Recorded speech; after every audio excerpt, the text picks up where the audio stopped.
یہاں پر سب سے پہلی حدیث یہ ہے کہ واللہ فی عون العبد ما کان العبد فی عون اخیہ، اور پھر فرمایا کہ کل معروف صدقہ و اشباہہما۔ حضور صلی اللہ علیہ وسلم کا فرمان ہے اللہ تعالیٰ بندے کی مدد کرتا رہتا ہے جب تک بندہ اپنے بھائی کا مددگار رہتا ہے،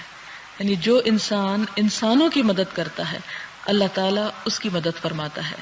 اور پھر فرمایا کہ ہر نیکی صدقہ ہے، یعنی صدقہ صرف یہ نہیں کہ انسان پیسہ خرچ کرے، وہ تو ہے ہی صدقہ، لیکن کسی قسم کی کوئی بھلائی جب انسان دوسرے کے ساتھ کرتا ہے تو وہ بھی ایک طرح سے صدقہ شمار ہوتا ہے۔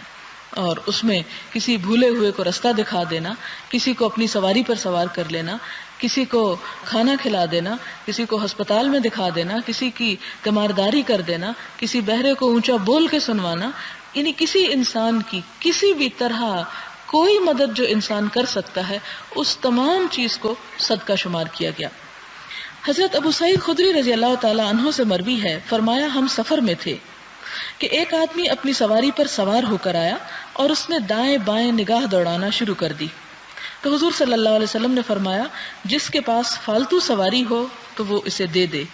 جس کے پاس سواری نہیں ہے، اور جس کے پاس فالتو زاد راہ ہو تو وہ اس کو دے دے جس کے پاس زاد راہ نہیں ہے۔ اور آپ نے اسی طرح مال کی مختلف اقسام کا ذکر کیا، حتیٰ کہ ہم نے یہ محسوس کیا کہ ہم میں سے کسی کا فالتو مال پر کوئی حق نہیں ہے۔ یہ سفر کے بارے میں خاص طور پر یہ حکم ہے کہ انسان جب سفر میں ہو اور اس کے پاس کھانے کی چیز ہے یا سواری ہے یا ضرورت کی چیز ہے اور اس کے ساتھی کے پاس نہیں ہے تو اسے نظر انداز نہیں کرنا، خود کھانے سے پہلے اسے بھی ساتھ شریک کرنا ہے۔ صرف یہ نہیں کہ خود سوار ہے اور دوسرا ساتھ پیدل چلتا چلا آ رہا ہے تو کہے کہ اس میں میرا کیا قصور ہے، اس کا اپنا قصور ہے کہ اس کی سواری نہیں ہے۔ نہیں، اگر کوئی افورڈ نہیں کر سکتا تو دوسرے شخص کو اس کی ہر طریقے سے مدد کرنی چاہیے۔ آپ کو اگر یاد ہو کہ موجودہ دور میں ایک بہت بڑے اسکالر ہیں محمد اسد، انہوں نے قرآن پاک کا ٹرانسلیشن بھی کیا ہے، صحیح بخاری کا بھی ایک والیوم ٹرانسلیٹ کیا ہے، اس کے علاوہ بہت خوبصورت کتابیں انگریزی میں لکھی ہوئی ہیں۔ یہ یہودی تھے اور پھر مسلمان ہوئے، اللہ تعالیٰ نے اسلام کی نعمت انہیں عطا کی۔ وہ اپنی جو بیبلوگرافی ہے یا اسی قسم کی ایک کتاب، اس میں اپنے مسلمان ہونے کا جو واقعہ لکھتے ہیں اس میں ایک چھوٹا سا قصہ اس میں ذکر کرتے ہیں۔ وہ یہ کہتے ہیں کہ اسلام کے بارے میں میری محبت میرے دل میں کیسے پیدا ہوئی ہے، اسلام سے میں قریب کس طرح ہوا۔ اس میں ایک واقعہ وہ یہ کہتے ہیں کہ میں اردن سے عقبہ سے مصر کی طرف ریڈ سی کے ذریعے جا رہا تھا، تو جہاز میں سوار تھا۔ جہاز میں مختلف طرح کے لوگ تھے، ہلا گلا تھا، کوئی کھا پی رہا تھا، کوئی کچھ کر رہا تھا، اور میرے سامنے والی سیٹ پر ایک بدو بھی سوار تھا۔ بدو یعنی کوئی عرب تھا۔ جب بھوک لگی اس کو تو اس نے اپنی ٹوکری میں سے کپڑے میں لپٹی ہوئی ایک روٹی نکالی جو سوکھ چکی تھی، اور اس نے کھانے سے پہلے اس روٹی کو 2 ٹکڑے کیا اور مسکرا کر مجھے پیش کیا۔ تو کہتے ہیں کہ اس سوکھی روٹی کو مسکرا کے مجھے پیش کرنا جو تھا، اس نے میرے دل میں اتنی محبت پیدا کی اور اتنا گہرا اثر پیدا کیا کہ میں سوچنے پہ مجبور ہو گیا کہ یہ کون سا دین یا کون سی چیز ہے کہ جس نے اس انسان کا دل اتنا بڑا کر دیا ہے کہ اس کے پاس ایک روٹی ہے اور وہ بھی سوکھی ہوئی، اور وہ اس میں سے مجھے بھی حصہ دے رہا ہے۔ تو یہ ایک سفر میں اگر انسان کا اخلاق عمدہ ہو تو انسان بعض اوقات سوچ نہیں سکتا کہ اس عمدہ اخلاق کے کہاں تک نتائج پہنچ سکتے ہیں۔ اب ظاہر ہے کہ اس بدو بیچارے کو تو خبر بھی نہیں ہوگی کہ کس شخص نے مجھ سے کیا سیکھا اور پھر اس پر کیا عمل کیا، اور اس کے بعد وہ جو مسلمان ہوا اور جو کچھ لکھا اور اسلام کی خدمت ہوئی، تو یہ جتنا کچھ اس شخص کی نیکی ہے اس کا حصہ اس بدو کو بھی ملے گا، کیونکہ اسلام میں صدقہ جاریہ اسی چیز کو کہتے ہیں، کیونکہ سورۃ یاسین میں بھی آتا نا نکتب ما قدموا وآثارہم، ہم لکھ رہے ہیں جو انہوں نے خود آگے بھیج دیا اور جو وہ پیچھے چھوڑ کے گئے، یعنی اپنے اچھے عمل بعد کے لوگ اس روشنی سے فائدہ اٹھاتے رہے۔ اب آپ دیکھیں کہ حضرت عمر کے پاس ایک شخص آیا جو کسی کی گواہی دینے کے لیے آیا تھا، اس کے بارے میں بتانے کے لیے، اور کہنے لگا کہ یہ شخص بہت نیک ہے۔ تو آپ نے اس سے 2 باتیں پوچھی کہ جس کے بارے میں تم گواہی دے رہے ہو کہ یہ بہت اچھا ہے، کیا تم نے اس کے ساتھ سفر کیا ہے؟ تو اس نے کہا نہیں، سفر تو نہیں کیا۔ کہا کیا تم اس کے پڑوس میں رہے ہو؟ کہا نہیں، پڑوس میں بھی نہیں رہے۔ کہا پھر تم اسے اچھا کیسے کہتے ہو؟ کسی انسان کی اچھائی، خوبی اور بھلائی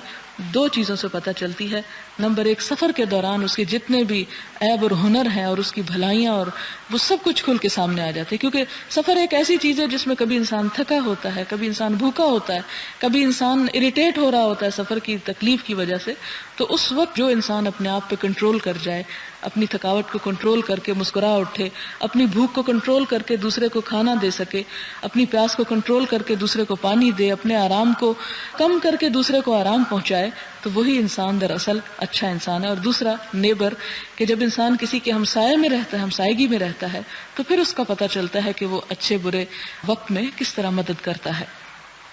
تو اس میں بھی آپ دیکھیں کہ خاص طور پر سفر، لیکن افسوس کے ساتھ کہنا پڑتا ہے کہ ہمارے ہاں سفر یہ ہے کہ کسی بھی جہاز پر یا کسی بس پر یا کسی سواری پر سوار ہوتے لوگوں کو آپ دیکھ سکتے ہیں کہ ہر شخص ایک دوسرے سے پہلے بھاگ رہا ہوتا ہے کہ وہ جا کر سب سے پہلے اچھی سیٹ لے لے. ریسنٹلی مجھے سفر کرنے کا اتفاق ہوا اور دیکھ کر انتہائی تکلیف ہوئی کہ جس وقت پاکستان میں جہاز لینڈ کیا تو اس وقت ایئر ہوسٹس جو برٹش تھی،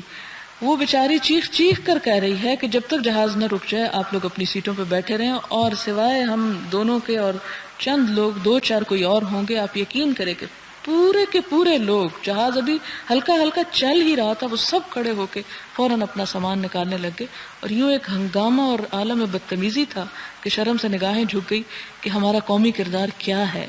اور ہم کس طرف جا رہے ہیں. یعنی جہاز رکے گا، سب کو اترنا ہے، وہ دوبارہ واپس اس میں نہیں لے جائیں گے آپ کو، اس میں سے آپ کو نکلنا ہی ہے. اور پھر یہ کہ جب آپ نکلیں گے تو آپ کو بس بھی مل جائے گی، اور بس سیٹوں والی نہیں ہے کہ سب بیٹھیں گے، آپ کو بہرحال کھڑے ہی ہونا ہے، اور پھر آپ کو آگے بھی جانا ہے، اور سب نے اسی قطار سے نکلنا ہے. اگر 5 منٹ آگے کیا اور پیچھے کیا، لیکن ایک عالم بدتمیزی ہوتا ہے، اتنی تکلیف ہوتی ہے. اور پھر جو ہی سیڑھی لگی دھڑ دھڑ لوگ نیچے اترے، اور کوئی بس موجود نہیں تھی. پورے وہ رن وے کے اوپر گٹھڑیاں اٹھائے سب اس طرح ایک نظارہ پیش کر رہے تھے کہ، اور پھر جو ہی بس آئی تو پھر وہی دھکم پیل. اور پھر جب بس میں بیٹھے تو لوگوں نے، کسی نے، ایک یعنی شخص خود بیٹھا ہے اور ادھر بھی اپنا سامان سیٹ پہ رکھا ہوا ہے اور ادھر بھی رکھا ہوا ہے اور لوگ کھڑے ہیں. تو یہ ہمارے ایک یعنی یہ کون سا اسلامی اخلاق ہے؟ یعنی یہ کس قسم کا کہ ہم اپنے بارے میں اتنے خود غرض ہیں، اتنے حریص ہیں. حالانکہ ہمارا اخلاق اور کردار تو وہ ہونا چاہیے کہ اگر کوئی بڑا ہے، کوئی بوڑھا ہے، کوئی بچہ ہے، کوئی عورت ہے، کوئی ضرورت مند ہے، تو ہم آنکھیں کھول کر رکھیں کہ کہیں وہ ہماری مدد کا محتاج تو نہیں، اور ہم اٹھ جائیں اور اس کو بٹھائیں. لیکن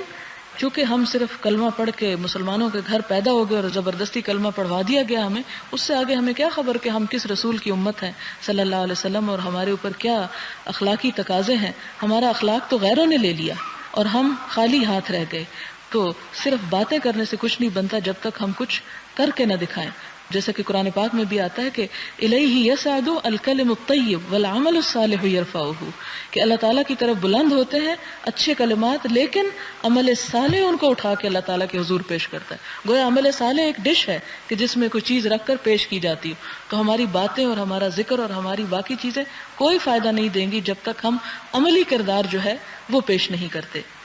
تو یہاں پر آپ صلی اللہ علیہ وسلم نے صرف ایک شخص کی نظروں سے بھانپ لیا کہ اس کو کیا چاہیے.